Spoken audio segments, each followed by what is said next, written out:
Meu convidado de hoje é o Felipe Jafone. Bom dia, Felipe. Tudo bom, Elia? Quanto tempo, hein, Felipe? Faz tempo. Infelizmente, nos encontrando com um acidente maluco como esse. Ô, Felipe, o que leva uma categoria tão segura quanto a Indy, que sempre primou pela segurança, a sofrer um acidente tão grave quanto esse? Olha ali, antes da corrida o pessoal já estava até argumentando, né? A pista de Las Vegas, o último ano que a Fórmula Indy correu lá foi no ano de 2000, mas era uma pista diferente, era uma pista com menos inclinação, uma pista um pouco mais lenta. E eles colocaram um tipo de asfalto que gruda muito, um asfalto que a NASCAR usa, onde a NASCAR, essa pista para a NASCAR é perfeita, para a Fórmula Indy ela fica um pouco rápida demais. E os carros conseguem andar muito próximos uns dos outros. Então os pilotos estavam temendo aí um acidente até mais forte, já vinham falando antes da corrida. Mas é aquela coisa, né? A Fórmula Indy, na média de velocidade nessa pista, é em torno de 350, 360 km por hora. Isso acontece também no Texas. Foi uma fatalidade, aí esse é o Dan Wheldon, aquele 77 é justamente o carro do Dan Wheldon. Ele foi o último que voou ali. E o que aconteceu? Ele bateu na traseira de um carro que diminuiu a velocidade, ele vinha lá atrás e decolou. E o que é mais interessante é que o próprio Dan Wheldon vem desenvolvendo um novo carro da Fórmula Indy do ano que vem, onde tem uma proteção traseira para justamente não ocorrer o que aconteceu com ele hoje. Ou seja, se ele tivesse batido dessa forma, esse é o Will Power, você vai ver que ele entra atrás do carro da frente, ele decola, do jeito que ele sobe, ele decola.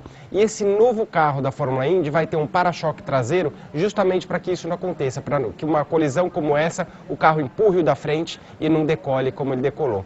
Que o Dan Wheldon acabou batendo na grade de proteção e não no muro, e esse que foi o grande problema.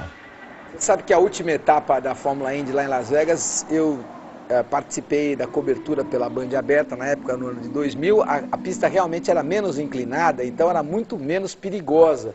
Até era uma pista simpática com poucas, apesar de uma pista oval, uma pista de poucos atrativos, por ela ser menos inclinada, ela propiciava menos a possibilidade de você andar lado a lado como está acontecendo, porque quanto mais inclinada, mais abrasiva e mais chance você tem de que dois pilotos possam andar lado a lado, né, Felipe? Exatamente, só que foi uma pista desenvolvida para a NASCAR mais, né? Para a Fórmula Indy ela acabou sendo muito rápida, então eu acho que eles estão com um pepino na mão aí, porque os pilotos duvido que vão querer voltar a disputar nessa corrida, que tinha tudo para ser um grande espetáculo, né? Finalizando em Las Vegas, um evento enorme, e tenho certeza que a categoria tinha um contrato aí a longo prazo, e eles vão ter que quebrar a cabeça agora para ver o que vão fazer com essa prova. Bom, estamos aí então mostrando para você, infelizmente, o acidente que vitimou o inglês Dan Wheldon. Quais são as notícias a respeito do Will Power, bicampeão das 500 milhas? O Will Power era boa gente, como era? Não conhecia o Will Power, a não ser o Dan Wheldon, eu não conhecia o Dan Wheldon. As imagens são do carro do Will Power e a vitória do Dario Franchitti do campeonato, mas eu não conhecia o Dan Wheldon pessoalmente, a não ser pelas entrevistas. Me parecia muito simpático o Dan Wheldon, não, Felipe? Ele esteve no Brasil várias vezes, corri com ele de kart aqui, eu, o Tony, o Rubinho e ele. Ganhamos 500 milhas de kart lá na Granja Viana, e era uma pessoa que foi até engraçado. Eu tive uma relação atípica até com ele, porque eu conheci ele entrou na categoria em 2003, 2002. Em 2003 ele entrou na Green, na mesma equipe do Tony, eu tive um acidente grave em 2003, onde eu quebrei fêmur, bacia, e foi justamente com ele. E foi um momento lá eu estava atrás do Tony, ele entrou no meio de nós dois, foi o culpado, e brigou comigo na hora do acidente, eu estava morrendo de dor, eu fiquei chateado com ele na hora. Depois ele me escreveu uma carta onde o Tony me levou no hospital, e eu nunca li, eu joguei fora.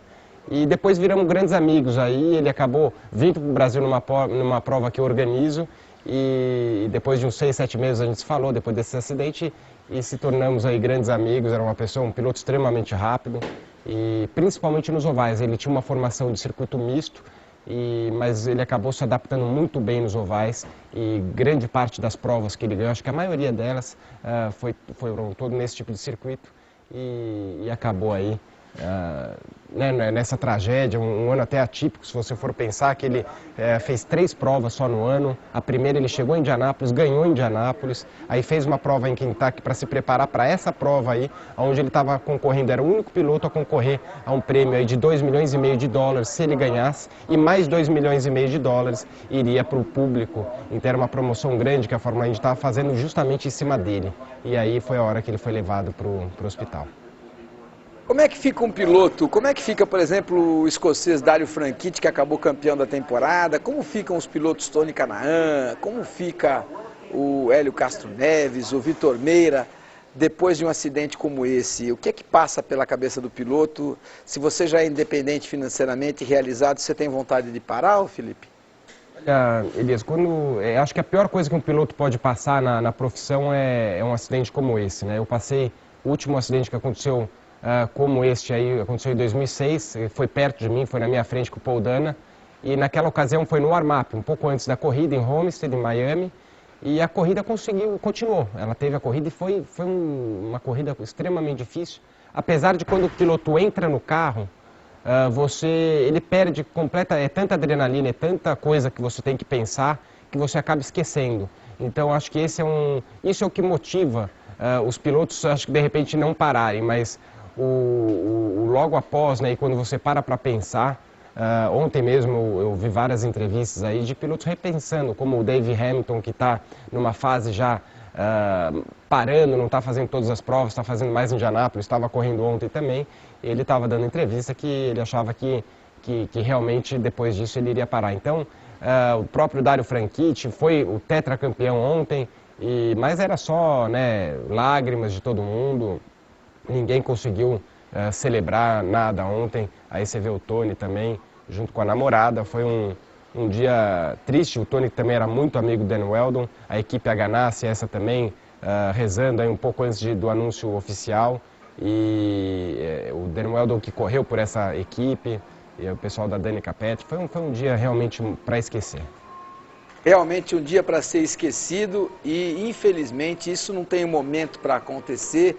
Todo momento em que você tem um acidente grave e com vítima fatal é sempre muito ruim, mas quando isso acontece na última etapa, quando você acontece no momento mais importante, porque é o momento de celebração, não só de quem ganha a etapa, mas de quem ganha a temporada, é ainda pior, né? Porque você não consegue, no momento que seria o de maior celebração de todos, não só equipes, como também de pilotos vencedores, você ter uma tragédia como essa, infelizmente, você acaba terminando com a alegria, com a felicidade de quem dedicou toda a temporada para a conquista. Neste momento, a conquista fica muito menor do que o fato. O fato mais importante e relevante realmente foi a morte do piloto inglês Dan Wheldon. Grande Felipe, muito obrigado pela tua participação aqui. Vamos torcer para que você volte agora aqui com notícias boas. Esse final de ano teremos corrida de kart de novo,